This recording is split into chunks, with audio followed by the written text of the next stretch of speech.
చెరసాల రాంబాబు చెరసాల పాలైనవా అనుకున్నది నీ ఒకటి అయినది మరి వేరొకటి ముందు చూపు లేదాయే మాయని అపవాదాయే చెరసాల పాలైనవా.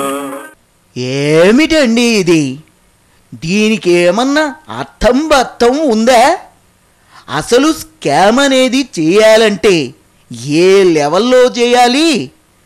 దర్జాగా వేలాది కోట్లు నొక్కేసి కూడా ధర్మపన్నాలు పలుకుతూ జనం చేత జై కొట్టించుకోవాలి గాని ఇదేమిటండి అసహ్యంగా కేవలం ముష్టి 3 లక్షల రూపాయలు లంచం పుచ్చుకున్నందుకు 5 ఏళ్ల పాటు మాజీ కేంద్ర మంత్రి మన సుఖరాం బాబుని ఈ లేటు వయసులో చెరసాల పాలు చేస్తారా?